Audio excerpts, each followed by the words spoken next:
Urang setiap menit, setiap detik kudu terus ka Allah.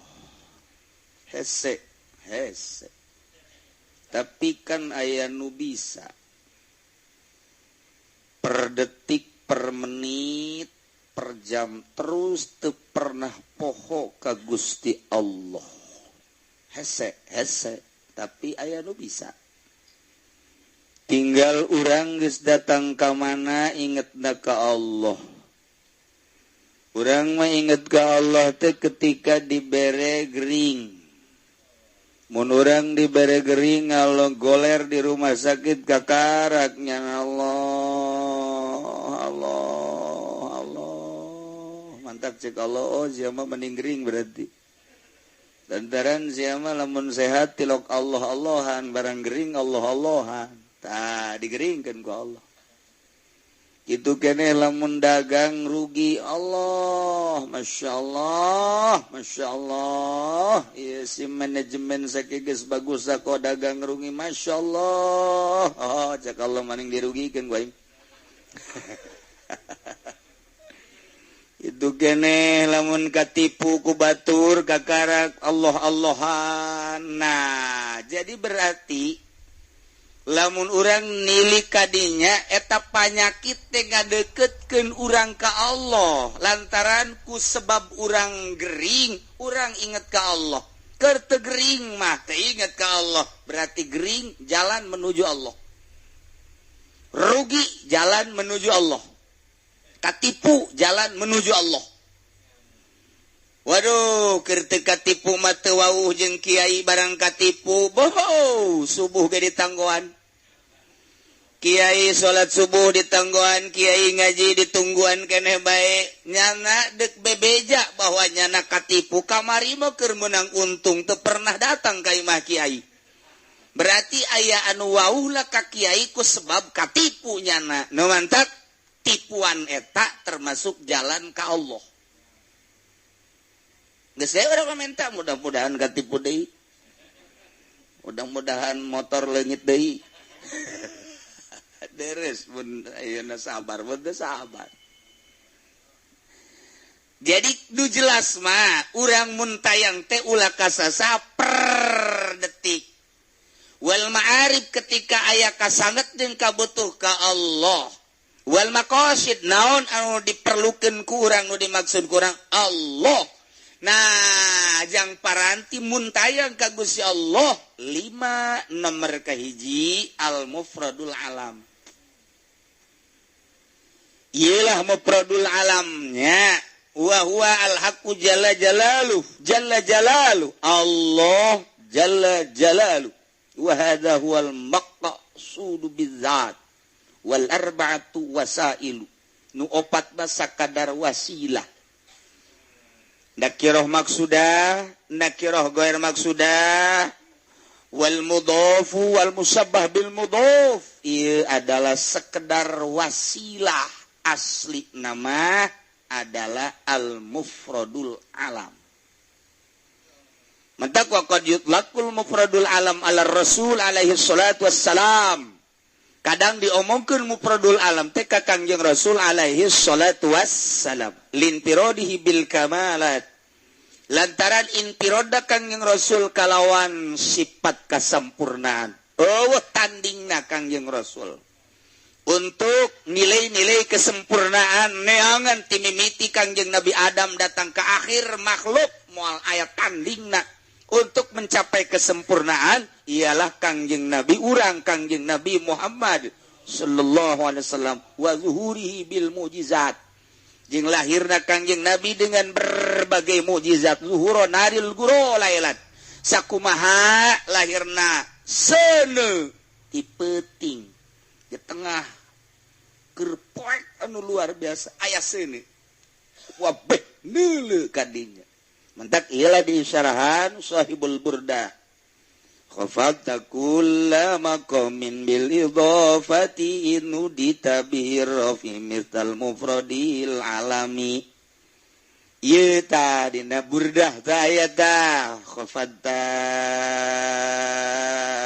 ngasoraken tuan kula makom mining saban-saban makom bil idopati kalawan den idopatkeun idnu di tawaktune den celuk tuan sira Muhammad birofi kalawan rofi misal mufradil alami hale umpamane mufrad alam ta aya mufrad alam dijuluki Kangjeng Nabi ku mufrad alam. Kangjeng Nabi teh hiji manusia di bajuan kadeleuna makos jelema lantaran di bajuan di sorbanan padahal jero nama Nur Ilahi. Ai Habib Rojak mah asli manusia. Jubah Kangjeng Nabi mah diperebutkeun ku sahabat jang engke boe supaya engke bisa gebedas di malakal mau malaikat munkar nake man rabbuka hai sula sok aju tanya boe deuleu boe percayaan kan malaikat ge coba make jubah Habib Rojak man rabbuka naon sih ajak malaikat ieu jubah saya jubah Habib Rojak jeung Habib Rojak lah ka dieu sembarangan bae sia rojak ditantangan ke malaikat.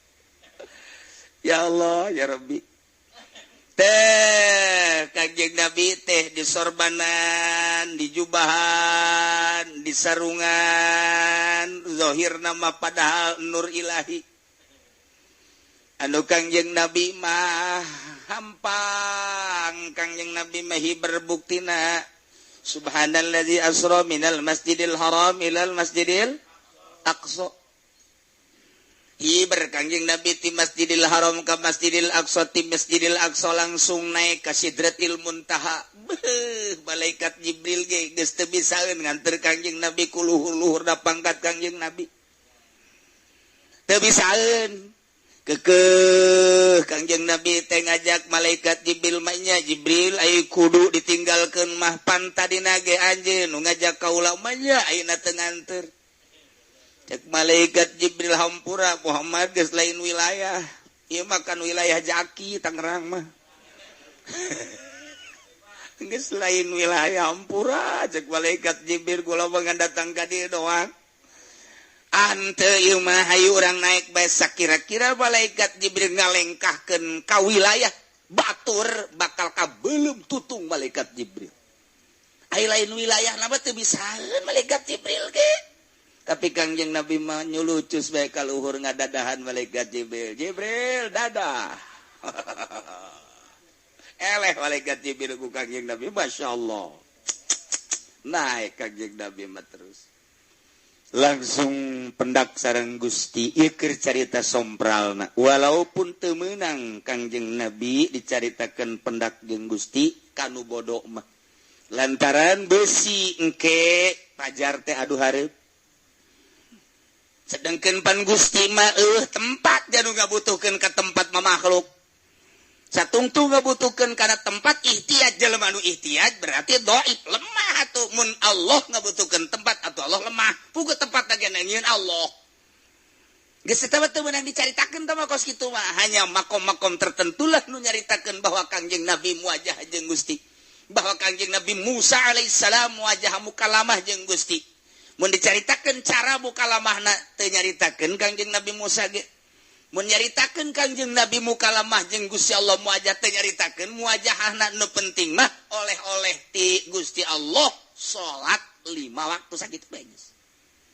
Matak Siti Aisyah mah rengeseun jasa saha anu ngomongkeun bahwa Kangjeng Nabi teh cenah amprok jeung Gusti Allah. Ulah Siti Aisyah mah keras. Kunaon lantaran beusi kadenge kuno bodoh. Oh, berarti Kangjeng Nabi di luhur ka panggih jeung Allah, berarti Allah aya di luhur kan gitu. Nah iya bahaya kan lamun Allah aya di luhur berarti harita teh meureun Allah atuh pahareup-hareup jeung Kangjeng Nabi. Wah cilaka teh kos kitu eta tah jang nu bodoh ulah nyaritakeun kos kitu dumadak deuk dijadikeun wali teh ku Gusti Allah ieu teu sambarangan jelema nu teu mondok moal 100% moal jadi wali. Geus moal cak aing moal udah sok nungtut sia. Sia sok harenges aya mah nya cenah wali aya kitu mah Allah aya kitu mah mondok embung sia. Jadi wali hayang bolon. Wah cenah teh mah emang pangkat kawalian emang jang kiai doang. Yeh, pugu kiai ge kagol karuan henteu. Hese. Jadi berarti kudu nu pinter lantaran engke di dunia kewalian teh aya musyawarah di alam gaib para wali. Mungkin bae musyawarahna di pendopo zaki. Eta mah meureun bangsa grup wali-wali Haji Fudoli meureun teh mah. Balik menang 3 juta kan Bud? 3 ta 4? Hah? Eta mah wali bolon teh mah. Aya anu engke musyawarahna teh mungkin di tengah laut, aya anu musyawarahna teh mungkin bae engke di gua, aya engke musyawarah teh di luar negeri. Di dunia kewalian teh kos urang bae kos kieu, kos dunia nyata. Nu mantap kuari teh teu eureun ieu teh musyawarah nu zahir secara praktis keur dimusyawarahkeun saha calon presiden Indonesia. Padahal tadi musyawarahkeun geus nyararahonya si eta nu bakal teh. Hese di Indonesia mah siga nya we urang teh dikutak-katik padahal mah dah geus kos kitu bae. Hese di Indonesia mah nu mantep teu jelas. Urang milu kana teu jelas we saudara remeng-remeng bae. Nah, iya di dunia gaib ge sarua bae. Andai kata bakal pibahayeun gede tetep ditoel. Jadi teu kaluar tah. Dunia teh aya 2 dimensi. Urang kuari kan keur aya di zahirna mah kos kieu. Urang lamun disingkapkeun ku ari disingkapkeun ku Gusti Allah tek bae kabuka aya jin di dieu loba. Di dieu teh urang babarengan hirup urang jeung hirup jin. Bareng iya kene ngan disingkapkeun ku Allah truk urang teh aya di kerajaan jin biasa we darariuk biasa jin ditutup deui jieu urang kieu dibukakeun deui aya jin loba amal aya nu geus kubacana jin eta mah jin mah anu bangsa make baju koneng teh eta jin geus kitu janggotan eta jin kumisan nu telok di sisiran kumisna eta tutup deh, dunia urang deh, tuh kan? Pas gitu teh. Ndak urang kuari, urang kan dibuka, ditutup hijab urang hati urang. Ketika hati urang dibukakan, truk bakal kabayang. Sesuai jeung pangkat namanehanana. Aya anu diinkisapkeun ku Gusti Allah teh langit kahiji, aya anu diinkisapkeun langit kadua, aya anu diinkisapkeun katilu, aya anu Sidratil Muntaha diinkisapkeun ku Gusti Allah. Iya, itu tamangan rahasia Allah tamanu kos kitu mah. Kumaha kaluhuran pangkatna. Jadi urang ditutup deui biasa deui. Ketika dibuka diinkisapkeun ka deuleu. Eta mah geus kos kitu bae, urangna urang keneh. Tetapi ieu teh ku Allah aya disingkapkeun, aya ditutupkeun, aya disingkapkeun, aya ditutupkeun. Kuari rada lalaunan we heulanan urang lalaunan tatadina henteu nyaho rukun wudu kuari jadi nyaho rudu urang kan jadi rapih sesuai jeung rukunna eta kakarak nyingkap syariat. Kamari mah aing wudu teu puguh teu karu horenganan horeng kos kieu nyingkap syariat kakarak teh. Mulai nyingkap syariat teh dina salat gatep kamari ieu mah padu doang. Tarang di mana sujud katutupan elos. Jempol suku di mana sujud tenoker ge terus bae dan lain sebagainya begitu urang geus ngaji rukun salat rapi kuari kasingkap syariat ngaranna kakarak disingkapkeun syariat doang urang geus tenang pede urang asup ka masjid teh melangkah dengan pasti masyaallah dek nangtung belah mana bae ge dek dideleukeun ku saha bae aing akur jeung syariat Allahu Akbar mantep didelekeun lain jariat geus aya di dada aing heuy samarukna kumaha delekeun ku si aing sujud aing ruku aing dan lain sebagainya tegep jasa Allahu Akbar sami'allahu liman hamidah wah mantep jasa ieu padahal di jero batin mah hayang kalem bagus kan salat aing. Udang-udang lagi gede kan. Woi, mantap jasa. Nyoba aing bagus kan. Aing sanajan teu ka Irak ya bajuna memake kan. Woi. Kan. Eta.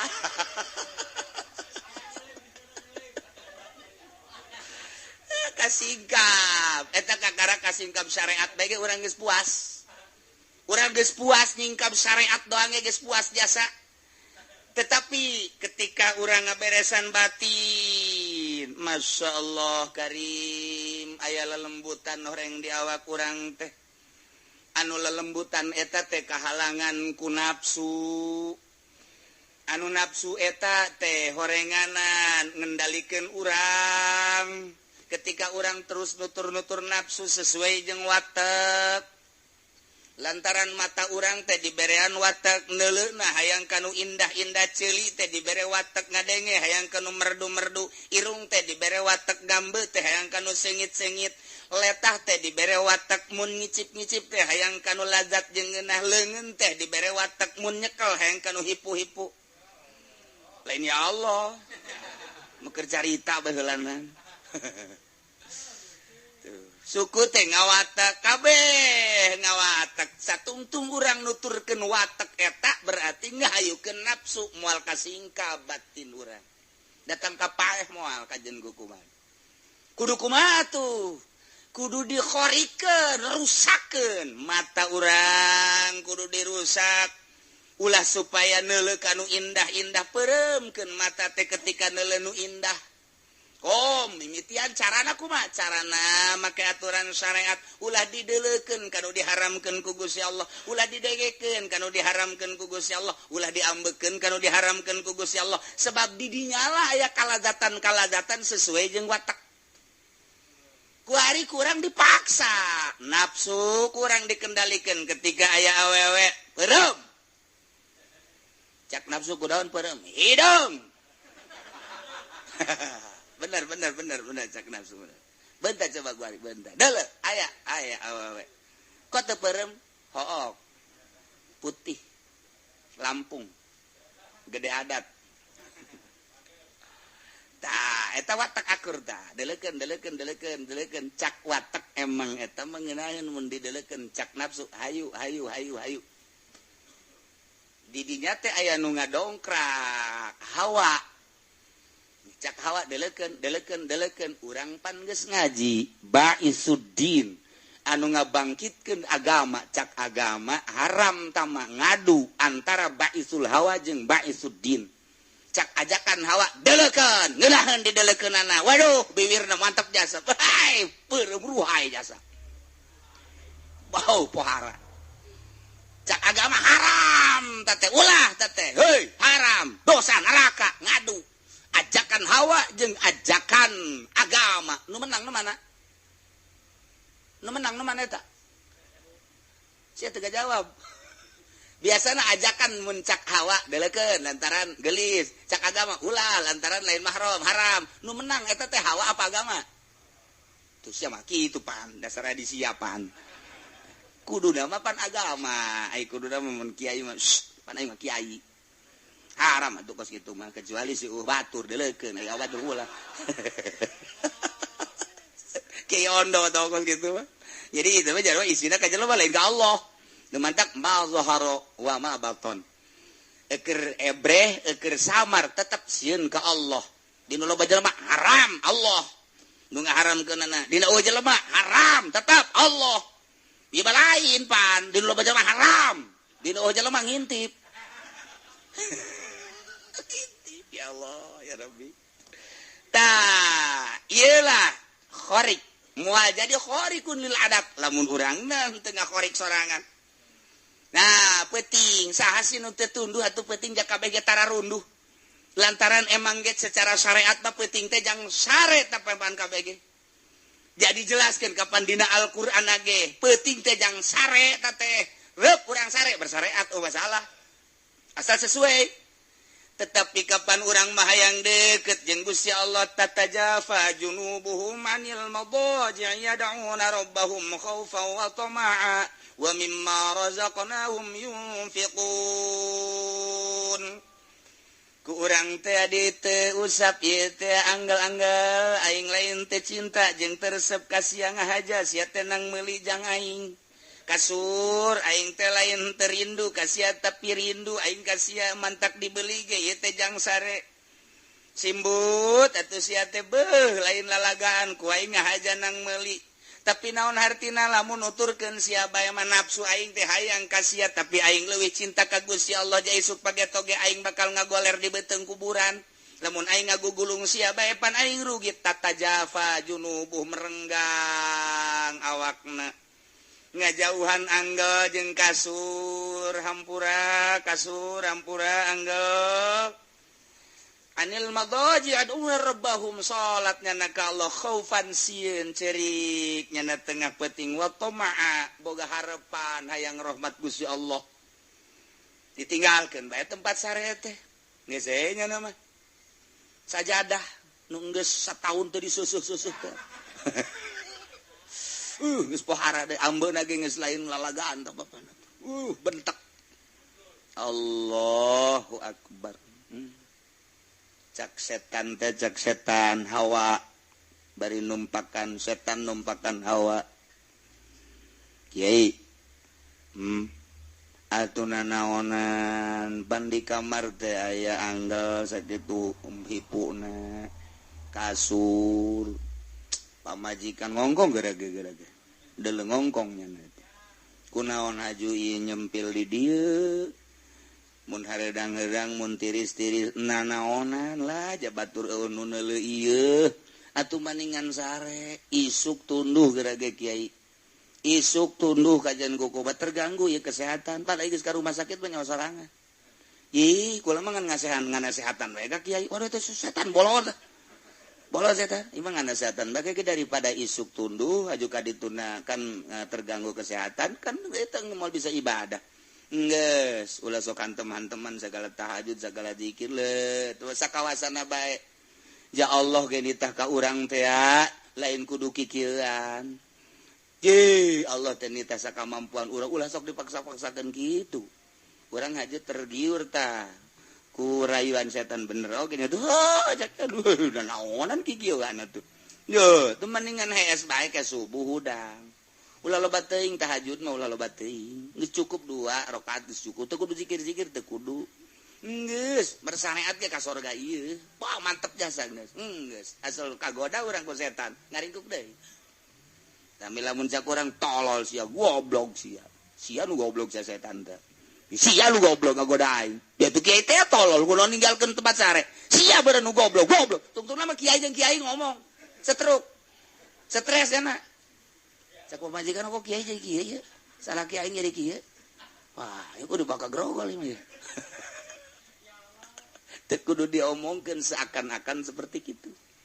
Paksa ku urang mata nundutan urang carekan mata goblok sia mata teu bisa dibawa ibadah. Awas sia ku aing, dibebaskeun ka cai sia ku aing. Bila perlu kopi ya. Cak mata boleh oge sih. Aja ngarokok tapi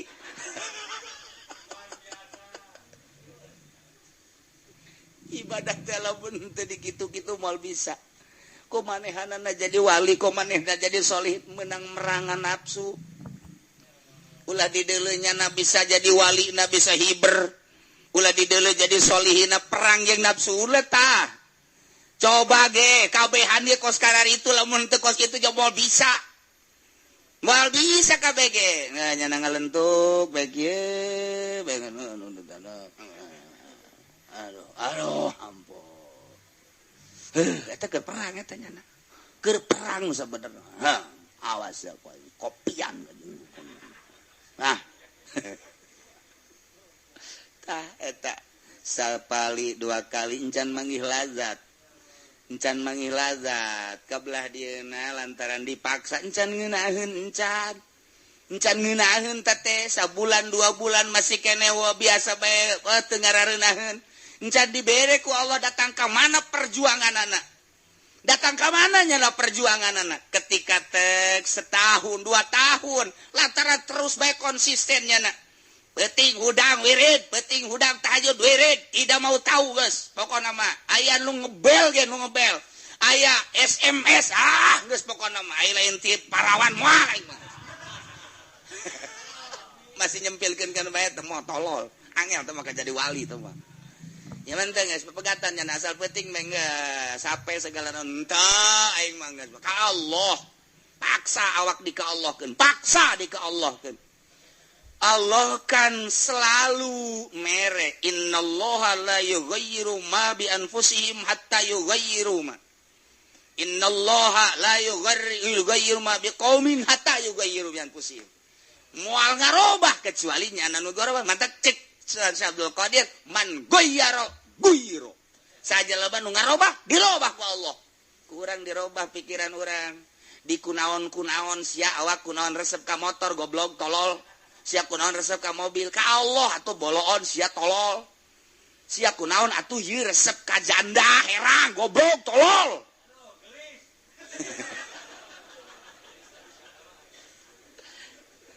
eta teh urang teh atuh dicarekan di goblok-goblok urang deuleuh atuh batur geus datang ka mana ibadah teh geus ngeunaheun batur mah geus ku Kangjeng Nabi geus dijelaskeun ketika salat nikmat jasa kagusa ketiga zikir ngeunah jasa Aisyah dek iraha tuh qurratu aini fi salat ieu salat bae teu ngeunaheun gangguanana dunia Aisyah kunaon cinta dunia goblok sia awak teu penting teh urang nyarekan awak sorangan sabulan 2 bulan 1 tahun nah kulantaran urang teh diperhatikeun ku Gusti Allah beneran urang berjuangna urang teh perang mujahadah dibere ke ku Allah saeutik ner ai kungeunah aing makhluk diciptakeun anyar Allah teh khaliq nu maha qadim cicing di mana bae Allah nyahoeun bari nyahona qadim aing mah anyar lempang ka mana bae Allah nyaho peuting beurang Allah nyaho aing hees aing diuk Allah nyaho dih isin amat aing lamun teu ibadah ka Allah mun Allah neuleukeun aing keur di TV isin amat Allah neuleukeun aing keur dinaik lebe isin amat Allah neuleukeun aing keur ngobrol teu karuan isin amat sedengkeun Allah mah teu eureun-eureun kapan terus bae neuleukeunana nu maha qadim mah sia awak lamun dideuleukeun ku Allah per detik keur lain keur ka Allah meureun sia teh ka neraka sia awak dibere ngeunahna ilmu Allah kakarak dibere ilmu saeutik baku Gusti rasa bahwa Allah nyahoeun geus nikmat jasa bakalna ngeunaheun hese nyaritakeunana lantaran dideuleukeun kunu maha kawasa dideuleukeun kunu maha jembar dideuleukeun maha gopur maha rohman maha rohmin maha goni maha sagala-gala ieu dunia teh ciptaan manehanana ciptaan anjeunna urang keur diperhatikeun lah aing mah makhluk nu dhaif nu hina nu leutik nu pendek umur nu sakedeung haja diperhatikeun ku Gusti Allah rasa nyahona Allah teh terus-terusan bakal nikmat jasa aduh ngeunaheun amat kuari mah kelantaran geus asa dikajahokeun ku Allah salat teh beda nu kamari mah usolli sunnatat tahajjudi rakaataini Allah sejaga salat tahajud bar benang saya kowe lantaran jauh kanjeng Allah make syariat per bulan datang ke Allah teh asa nganyahokeun ka urang nangtung aing dikanyahokeun diuk aing dikanyahokeun atuh salat aing teh pandang ti Allah teh geus nganyahokeun ka aing atuh geus malaekos kitu Allahu akbar masyaallah ngeunaheun Allah sami Allah ngeunaheun ketika deuk ngeusan teh tah urang geus beres salat tahajud haju ngedeng dina anggal ke ji Allah nyahoeun aing ngedeng isin amat aing dideuleukeun ku Allah dikanyahokeun udang deui kajen aing mah kajen teuing nundutan bari diuk lah daripada aing ngedeng isin jasa cak Gusti Allah sia hees eta dia anggal ngeuneunahan isuk pageto di jero kuburan mah anggal deuk nanaonan sia kudu sare di anggal nu bagus bayangkeun hirup sia bayangkeun ke sia di jero kuburan kuari make kasur anu bagus nanahonan atuh sia bayangkeun hirup sia bada maot sia di jero kuburan boro-boro kasur puguh samake eueuh bayangkeun ku sia kahirupan anu qaditu selanjutnya lamun sia kuari ngeuneunahan di dituna moal ngeunah mun kuari da sia teu ngeuneunahan di dituna bakal ngeunah lantaran kahirupan di akhirat mah kumaha kuarina lamun kuarina urang teh loba sieun di ditu bakal aman lamun kuarina loba aman di ditu bakal sieun sok sia awak aman teu kuaris ya lamun kuari rasa aman di ditu bakal sieun mun kuari loba sieun di ditu bakal aman aduh geus moal besaes urang nikmat tapi ngeunaheun masyaallah nya kulantaran dibere saeutik dimangpaatkeun terus ka Gusti Allah oh beneran berarti sia tambah deui kuari asa dideleukeun tadi asa dikanyahokeun kuari ngojai di ilmu Allah bentah asa aya ilmu Allah peureum asa aya ilmu Allah percis kos urang di laut mun urang ngojai haju kelem di laut ya bentah gigir katuhu kaleus sekelilingna cai kabeh ieu ge sarua urang seakan-akan ngojai dina ilmu Allah kaluhur kahandap ilmu Allah bae jadi dikanyahokeun ku Allah ditambah deui ku ningalina Allah dikanyahokeun deui ditambah deui ku arina ayeuna ku basyir Allah ilmu Allah dan lain-lain ku kadenge ngadengena Allah geus asa jeung Allah bae ieu teh ya aslina Kangjeng Nabi nu kos kitu teh Kangjeng Nabi nu mantak Kangjeng Nabi bae mufrad alam seakan-akan ngan hiji dirina teh ya nyatu jeung Gusti Allah Kangjeng Nabi teh nu kos kitu mah nu mantak ieu tah bahasana khofadta anjeun ngahandapkeun Muhammad kula makomin kana seluruh makom eueuh makom nu bisa ngaluhuran ka anjeun saha bae ge boro-boro nu ngaran manusia cacak-cacak malaikat rajana malaikat ge Jibril teh geus tinggalin ku anjeun khofadta ya Muhammad bil idopati disumanedehkeun ka anjeun mah numahi anjeun teh lantaran inu dita karena anjeun mah diceluk digerokeun biropi kalawan luhur langsung ku Gusti Allah jadi ente mah Muhammad misal mufradil alam percis mufrad alam jadi ngahiji jeung Gusti Allah urang mun bahasa ngahiji jeung nu bodoh teu meunang kulantaran ieu mah keur nyaritakeun ilmu kawalian ngahiji teh ya pan hese ngahiji mah ngahiji rasa adapun urangna jeung Gusti Allah moal bisa lantaran urang mah makhluk Allah mah khaliq urang mah anyar Allah mah qadim manya makhluk jeung khaliq bisa ngahiji tapi kulantaran pikiran terlalu cinta terhadap Sarwiti sehingga seakan-akan menyatu dengan Sarwiti kabeh kadaleuna Sarwiti bae aya naon bae Sarwiti aya naon bae Sarwiti teu dahar teu nginum inget bae ka Sarwiti teu make calana ngagayot inget ka Sarwiti nyana Sarwiti bae eta ngaranna mabok Sarwiti disebut Majnun Sarwiti disebut Majnun Laila ku hari Majnun Allah khariqun lil adat geus cenah seuri sorangan we seuri bae sorangan senyum bae sorangan besing ke urang manggih nu seuri sorangan senyum sorangan gagerogol lain deui perasaannya na keur jeung Gusti Allah mufrad alam nah ieulah urang mun tayang eueuh deui iwatika mufrad alam yakni Gusti Allah subhanahu wa ta'ala ulah kasasaha ka Allah bae asal boga keyakinan diatur keyakinan urang teh urang kuari kakara keyakinan ka syariat urang makom syariat lamun urang geus pindah makomna di makom toriko geus melalui yakin toriko urang geus datang ka hakikat engke ge keyakinan urang keyakinan hakikat moal bisa keyakinan hakikat dihijikeun jeung keyakinan syariat moal bisa. Jadi berarti beda makom. Nu mantak antepkeun bae. Moal ngahiji moal nyana di makom itu apeng-apengan. Nu mantak ketika aya khariqun lil adat seseorang ulah dituturkeun lamun bertentangan jeung syariat sebab urang mah makom syariat. Mantak eta aya jelema anu heranan ka Habib Lutfi. Kieu Saroni heranan ka Habib Lutfi heran cak gana ieu. Habib Lutfi tilok salat. Tilok salat Habib Lutfi mah.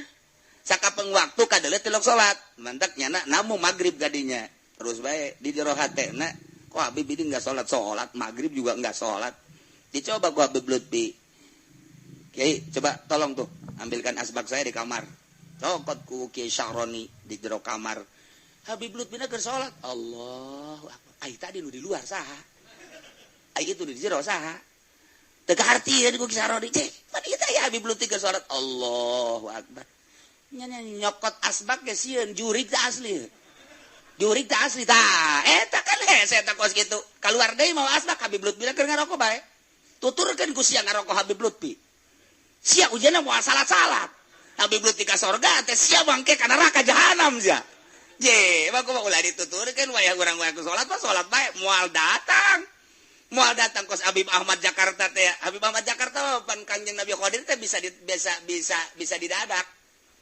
Bisa dipanggil, bisa didadak jelema. Ya, Nabi Allah Qadir alaihissalam ta'al. Hina. Wah, Kangjeng Nabi Qadir, kadir sakedeung aya perlu. Haju bae, tangkal buah nu dihareupeun nya wor kos aya angin gitu tah. Bret datang. Kangjeng Nabi Qadir teh biasa sasalaman bebeja dan ya sudah cukup kaluhur deui. Ente ge coba ge kitu kan. Coba ge ente deui mah. Wahai Qadir, saya ada perlu wor tangkal buah ente ge kitu bakalna. Kunti anak do datang. Jadilah udah cerita makom kos lalagaan, wali teh kos lalagaan. Kos lalagaan tapi nyata. Nah, nu mantak hese-hese lamun nuturkeun zahirna bae loba nu katolojok jeung wali mah. Lantaran kadang-kadang nu dituturkeun daharna bae, kadang-kadang ngarokona bae. Horenganan eta nu zahir nu eta anu hiji deuna di mana? Moal kaharti ku eta. Atuh kos kitu amat, emang kos gitulah kahirupan para wali-wali Allah Subhanahu wa taala. Urang kuari bisa zaraka Maulana Hasanuddin, henteu amprok bae jeung Maulana Hasanuddin ketika amprok jeung Maulana Hasanuddin wallahu alam. Boro-boro dibere Maulana Hasanuddin kakarak dibere Gus Dur bae urang teu kaharti. Dibere Gus Dur bae geus teu kaharti, lalagaan luar biasa pan. Gus Dur sering lalagaan biasa. Eta pan inget dina anekdotna Presiden Bill Clinton teh ka Indonesia mau anjing. Pan eta pan lamun kurang di naon kitu ngaranna diperhatikeun hayang seurina aya. Tapi kagetna aya. Eta nu di kapal teh kan loba lah. Di kapal, naik kapal Bill Clinton, naik kapal Presiden Prancis, naik kapal Gus Dur, naik kapal, pan seserian kalau diperhatikan ke orang. Begitu dikeluarkan dengan Bill Clinton, oh ini Amerika. Cek Gus Dur kok ketahuan Amerika? Ini patung Liberty kan kepegang sama sana. Oh iya, betul. Mantap. Cek Presiden Prancis, wah ini Prancis. Emang kenapa?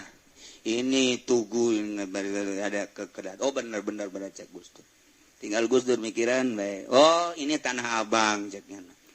Cek Bill Clinton kok tahu ini Tanah Abang Gus? Jam saya hilang. Sial dah Gus Dur. Lalagaan dia lamun diperhatikan ke orang maknanya jero jasa. Ketika Gus Dur carita jeung Bill Clinton carita jeung Presiden Castro dan lain sebagainya, pimaknayeunana mengarah kana kewalian kabeh. Ketika kabeh di dieu teh nyaritakeun soal kitu jilbab Gus Dur menentang. Ketika pornografi Gus Dur menentang. Kakarak dibere Gus Dur bae urang geus teu kaharti padahal mah ku caranyana lah. Lain zahir, lain batin teu kaharti. Urang ge lamun amprok jeung Raden Patah pasti bae. Loba nu teu kaharti, urang amprok jeung Maulana Hasanuddin jeung Syarif Hidayatullah. Pasti ketika berhadapan teh loba nu teu kahartina kakarak segede Gus Dur ge teu kaharti. Tobat Tuan Syekh Abdul Qadir mah. Kuari Habib Lutfi ge teu kaharti. Isuk-isuk di Pekalongan, sore aya di Jakarta, isuk pagi teh peutingna deui aya di Karawang, aya di Purwakarta, aya di ditu deui di Bali, naik deui aya di Medan, aya di eta kok kuat amat sih nyana. Walaupun naik kendaraan, naik kapal, naik mobil, nu nunturkeunana geus seseleh. Kok nyana kuat amat sih dibere kekuatan pada atupan lain nu eta. Awak manusia nu biasa masa kumaha sih. Kekuatanana tetep aya naonan di nyana. Tuh, eta kan hese. Nah, ieu urang berhadapan jeung wali-wali mah kos kitu tuturkeun Habib Lutfi ngarokot teu reuneun. Ngarokona teu reuneun. Di dieu ge aya nu teu reuneun. Ngan aya Habib Lutfi meuli aya mah teu.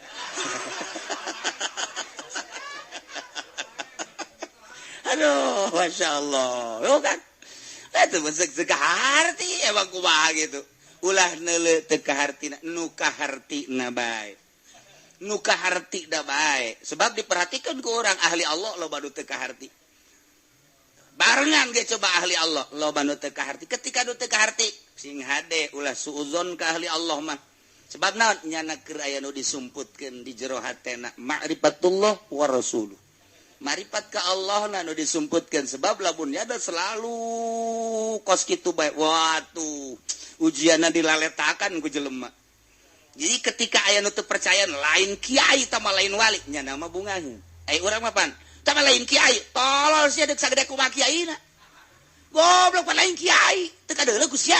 Masya Allah iya kiai tolol urang mah ngaku jadi kiai teh wali mah ketika di lain-lain ki alhamdulillah teu kanyahoan berarti di lain wali alhamdulillah aing teu kanyahoan tah ketika teu kanyahoan pangkat teh nuhun aya urang mah diorbitkeun kalau Anda mau ketemu dengan saya nih kartu saya waduh Habib Rozak Al-Habsyi ahli ruhani bolon ahli ruhani udah dek datang ke mana jadi teken ruhani itu menang di gitu-gitu ruhani mah jang keke kajahoan luhur jeung handap mah iya mah kartu nama make ahli ruhani segala berarti meureun tadina nyana edan gua dicager iya salah lain gitu hayuh bae jeung ahli ruhani mah keke kabawa urang ku ahli ruhani mah urang tadina teu nyaho ka Allah jadi nyaho tadina teu sieun ka Allah jadi sieun tadina kurang cinta ka Allah jadi cinta eta dibawa ku ruhani seorang guru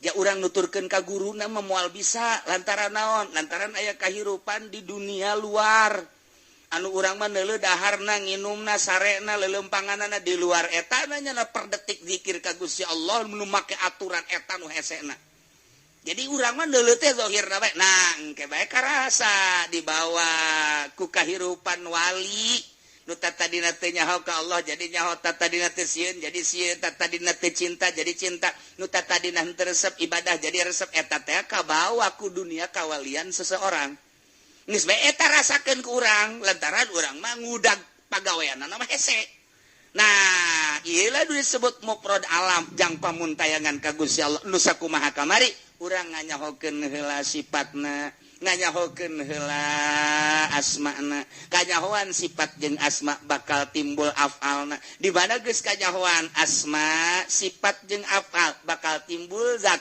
lantaran moal kaluar sifat tina zat hese diomongkeunana ngan pasti kaharti nu mantak disebutna ge ilmu rasa rasa kadeuleu rasa kadenge rasa dideuleu rasa didenge rasa dikajahokeun lamun geus timbul dibere rasa kos kitu geus moal salempang tah geus hirup kumaha geus nikmat nu aya ibadah teh ngeunaheun jasa mun ngadenge nu maca Quran lain nu dihartikeun makhrajna nu kadenge makhrajna suara lain tetapi di balik eta aya kaindahan nu hese dicaritakeunana nu ngeunaheunana sabulu-bulu eta mah geus hese caritaanana nah disingkapkeun lah mun geus datang ka dinya ku Gusti Allah saeutik ketika neuleuh jelema kadang disingkapkeun trek oh anu ketika neuleuh masjid disingkapkeun trek oh henteu selalu ngan kadang-kadang ku Allah disingkapkeun inkisab ngaranna iyalah hasil mujahadah mun tayang ka Gusti Allah diberelah ku Allah kok dibere kos kitu seh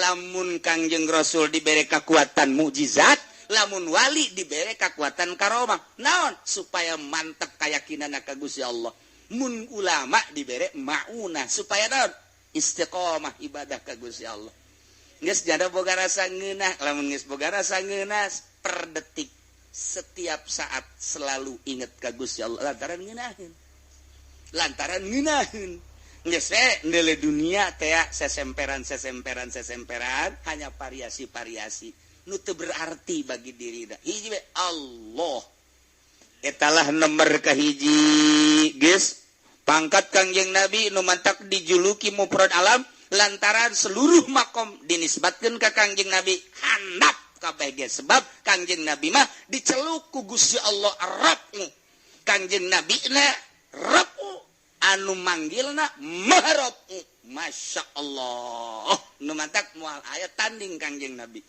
urang ngadeukeutan Kangjeng Nabi bakal deukeut jeung Allah fattabi'uni yuhibbukumullah Kul in kuntum tuhibbunallaha fattabi'uni yuhibbukumullah. Cintakeun ka kaula, Allah bakal cinta ka maneh. Ai hayang cinta ka Allah maca selawat tirok bolon. Da kumaha cintaeunana Allah? Kunaon sia haju ka aing maca ka Allah tuh Rasul aing pan sia nyaho salat ti Rasul aing. Pan sia nyaho haji ti Rasul aing atuh ka Rasul aing bae sia mun tayang maksudna wasilahan. Lobakeun maca selawat. Kul bejakeun in kuntum tuhibbunallah mun anjeun cinta ka Allah fattabi'uni yuhibbukumullah tuturkeun kaula engke ge bakal dipake ka cinta cintakeun ka Kangjeng Nabi lobakeun maca sholawat Allah bakal cinta wallahu a'lam